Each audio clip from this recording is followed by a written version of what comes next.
On this edition of Empowered 305, we have a very special guest, and he is Terrance Cribbs, the Executive Director of the Miami Police Black Precinct Museum and Courthouse. Yes. Welcome. Thank you. Thank you for having me. It's great to be on here. I see you on Instagram, and so now to be sitting in this seat, being part of this conversation, I think is a great access point for our community to get to know what's going on and how history has shaped a lot of what we're able to enjoy today. And we were talking a little bit off camera earlier. I've known you for years. I know. And, when you had on your uniform. Yeah. There's a lot of people that probably don't know that that this is a museum. Yeah. Can you bring me back to how this museum was created? So the city of Miami did what was called, I would call it a reckoning, with a promise that was made during the 1896. So 1896 is the year that the city of Miami was chartered. There weren't enough white men that were interested in chartering the city. And so what they did, they came to the black community that was predominantly Bahamians, Caribbeans, and individuals that are from the north, that came down to Miami to settle after World War. And so that settlement and that conversation was really about helping them charter the city. So in response to them supporting the chartering of the city, there were certain promises that were made. Obviously, the city was chartered, but the promises weren't kept. And so the community didn't let up. And so there were individuals like Captain Scott. You will hear names like Dr. Davis. You will hear names like, Theodore Gibson and the Gibson family that were really advocates for the community seeing equal access and agency in all areas. So we were living in a space and a time where you had redlining. And so blacks were only allowed to live in certain parts of the community, in certain parts of the city.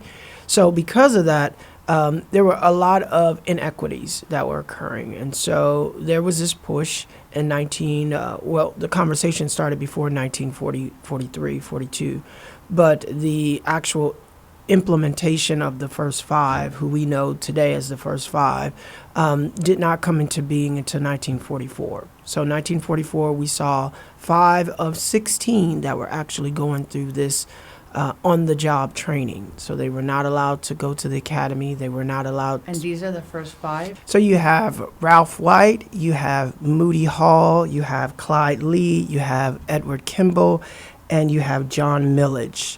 I like to add John Millage was one of the first 5 that was killed in the line of duty. Oh. And so his story is highlighted in the museum. So John Millage, we lift him up as being one of the first 5. And out of those first 5, we saw the institution, the building, right? So 1944, the building was not there. The precinct was not there. W. DiGiorno, who we might know is the architect of this building that we're sitting in today. Oh, really? Yes, he actually designed this building, as well as several homes in Coral Gables. He was known for being the architect of Miami, but he was tapped to create or to build this precinct.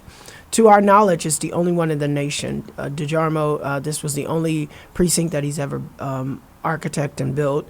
And it might have been the last building that he built before his transition from Earth, before he transitioned away from here. So we're still doing some research on that to see if there was any other buildings that he worked on. But that happened in 1950.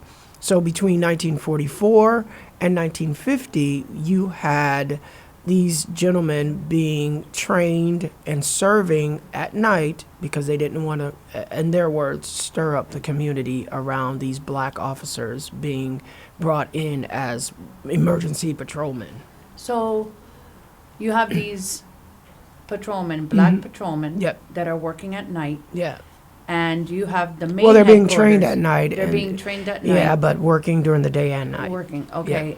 So if they have to go to headquarters, Mhm. would they go to regular headquarters? No. That was just one? No, right. So before the building itself was erected in 1950, they were working out of Dr. Ira Davis's office.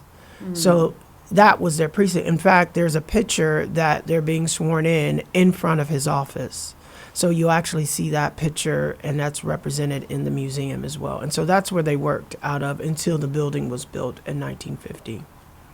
So there was segregation amongst the officers, the Yes. black officers and the white officers. Right. Even Could they ever join in on calls? so there were moments, well, let me say that even though the precinct is called the Negro Precinct, it was still supervised and managed by whites. So there was still that oversight that happened. And so we didn't see officers, as you know, become ranked until the 1955. So Leroy Smith, Major Leroy Smith, who we hear about and was very instrumental in a lot of the activities and movements, he didn't see becoming a sergeant until 1955. So it was much later that they even received rank. There were a lot of differences. So the black officers were not allowed to arrest whites at all unless they, so I shouldn't say at all because unless they saw them do the crime directly in front of them. So they have to have actually observed. They have to actually have observed the crime being done. And then, even then, they can't necessarily detain because they could also leave. And that would also happen. So if there was a crime that was being committed, they had to call on a white officer to come and do the detaining and the reporting and things.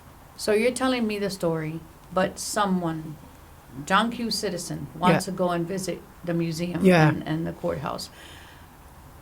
That history goes back to everything you're telling me. And what's inside the museum? So when you come into our museum, we like to bring you through the booking area. So you're going to come through the booking area where the paddy wagon would have been. And you come through that area, you sign in. It was a requirement that all blacks were photographed. Are given mugshots, what we know as mugshots today. So that wasn't always the case. You know, people believe that was always the case. That was not always the case. And in fact, blacks were required because that was a way of them ensuring they had documentation. So that's where we bring you into that area, and then we provide you information about the first five in that area. So most of our tours are all conducted by our retired or our reserve officers. So you're actually getting an officer to officer or officer to civilian experience, which we like because it also gives you opportunity to ask questions about policing. One of the highlights that I always like to tell people, I need you to leave this museum knowing, is that the city of Miami actually did something very instrumental. We use the word community policing, but believe it or not, the city of Miami kind of constructed that, exampled that, and mastered that. It wasn't by choice, obviously, because of redlining, but because these officers lived, worked, and played in their community, they knew the people that they were patrolling. So their relationship with those individuals were a lot more understanding, empathetic. They showed professionalism. In fact, we have documents that say crime decreased 200%. Wow. Now that's incredible. This is the Chief Headley, by the way. Yes. Who Headley, we know his rap sheet and relationship with Miami, being assistant chief. Walter Headley, right. Yes. Yeah. And being assistant chief when the first five were sworn in, to being the person who was responsible for making sure that precinct came up. And I think that's something that I do like to also say. We like to talk about sometimes all the negative that people tend to do, but we forget the instrumental roles that they played. Like Headley was responsible for making sure that building was built. That's a huge feat, right? And he doesn't get a lot of the credit his relationship with the Ku Klux Klan. Yes, we're very much aware of it. But I think we also have to ebb and flow history to say what was happening during that time was very acceptable, whether it was right or not, but it was what was the law of the land in that moment. And we're experiencing that today. And so that's also what people get to experience, the relevancy of that institution with what is happening today. We have a program that we call Knowing the Law. Awareness plus education equals smarter choices. Awareness plus education equals smarter choices. And so because you are now brought up to this awareness, you can then have this education about the system, about the law. We understand that law is not being taught in school the way it was when I was in school. And certainly not when you were in school, right? And it's almost like a trick. Like, it's almost like, are we not teaching the law because we want to capture people out in the streets? We have an opportunity to prevent it. And so the museum has taken that approach to programming. Our exhibits are all about connecting the dots between what's happening today, and not just always about what happened in the past. The past informs our future, and so that's what we lead into. It is. It is a pathway. Someone that wants to go visit the museum, I know you're closed on Mondays, right? Yes, what are your hours of operation? Tuesday through Saturday from 10:30 until 3. Actually, it's 3:30. You can get up booked to the last tour, and you can book online. You can go to our website. It's www.historicalblackprecinct.org, and then hit that tour button, and then it'll take you to our platform where you can book your tour. You can pay for your tour online. Believe it or not, that all came into play just before COVID, because before then you had to physically come in and do your tour. Now we do walk-ins, so if you don't have access, we do allow you to come and walk in. It's $10 for adults, $5 for students and senior citizens. And I'm sure that you get a lot of kids on field trips. So we have been able to partner with some amazing organizations, Dade Heritage Trust, the Historical Women's Club of Overtown, the Women's Club in general, the Wilkie D. Ferguson Bar Law Association, Kozak Mentorship Group, the Gwen Cherry. We have the City of Miami. Overtown. Yeah, and all of these groups, right, help us to bring the students.